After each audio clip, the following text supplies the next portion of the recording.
we always have this teachers and all support staff at school, like we're not doing enough. Like when we start talking about trauma and all these students' traumas, we get this sense like, are we supposed to fix all this? You know, now we know their ACEs score. So are we supposed to fix all this? And that's what Leanna, as a social worker, has taught me as a teacher, and has really kind of calmed my nervous system around all this.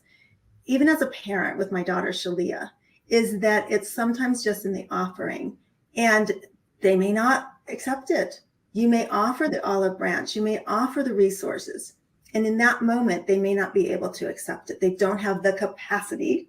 I love that word. They don't have the capacity to accept what we're offering them. And then we go home and think we failed because in that moment.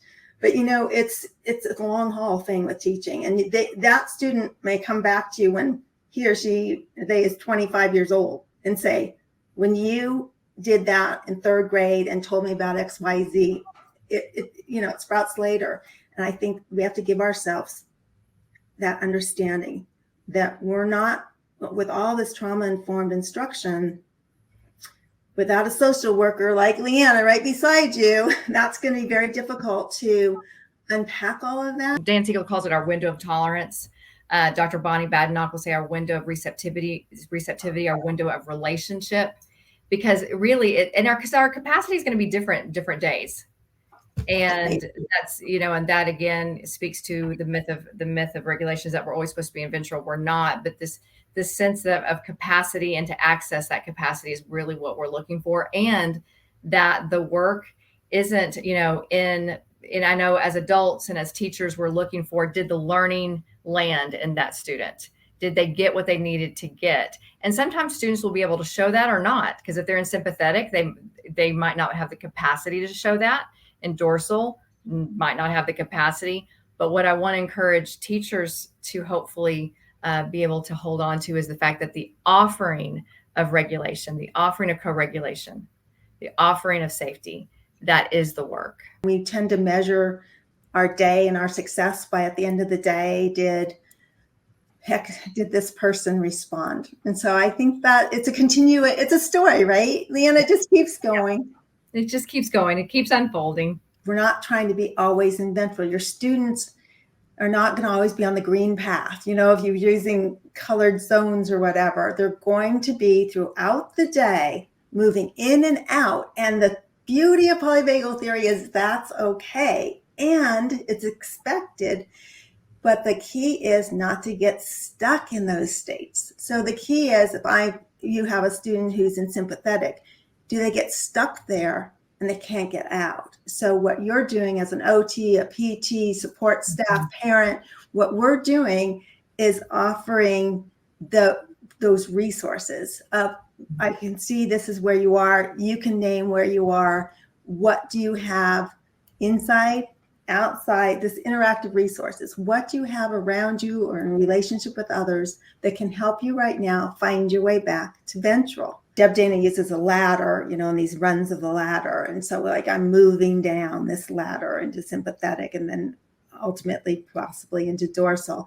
Instead, it's like, how do we move back up those runs? And it's just noticing it, being aware of it. The science supports that just naming the state is really powerful stuff. Okay, so Christine asks, so when we name the state, are we also to name the emotion? I have been reading to be cautious about this because our emotional experience may be very different than the student or client. That's a good one for you, Leanna. Right. So when we name the state, so it's interesting. It'll depend. I think it'll depend on if you're working one-on-one or if you are working with a group. I always offer options and say, this is my state and emotion. Your state might be different. Your emotions might be different. So it's also offering or just acknowledging that it will land differently with us. We have the same event or experience, a shared experience that lands differently in each one of our nervous systems. Absolutely. Right. So I hope that kind of answers your question, because that's a great question. Because a lot of programs focus on naming emotions, but right. I think you can't really name those emotions till you sort of name the state, right? Because they're kind of intertwined Yeah, for a me, little the bit. state is it to me, the state offers me more options because, like, it's the state, and it also helps me feel like I have a shared experience with other people, even though our emotions might be very different.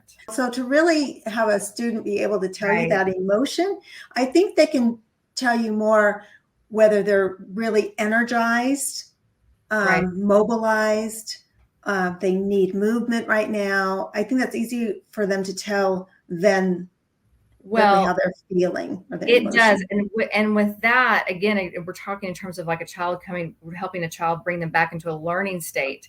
It allows them to mobilize in a healthy, and right, instead of just the Right. emotion, which I'm sure is fine, but it's the movement component. I'm actually going to move my body in a certain way. And information, at some point, we're going to learn about this, but 80% of information comes from the nervous system up into the brain. And so the movement capacity is what we're really looking for, and their ability to say, actually, I can also name what I need. The flailing child, the melting down, we're quick to say you're mad, but maybe to label what you see, your body's moving fast. Yeah. I always find that Yeah. describing is better than defining. That is a phrase I keep in for my I own self, love that. for my own Yeah. self and for my kids. Let me describe more than I define, because in the describing of it, it can lead us into the movement part of what they need. At the moment I define it, if I'm too quick to define it, Christine, I think you bring up a wonderful point, which is it just kind of cuts off our capacity to see options. So describing more than defining is kind of a go-to thing that I hold in my own self. Hi, it's Deborah M. here, and if you like this video, please subscribe and hit the bell button so you can be notified when I post more videos.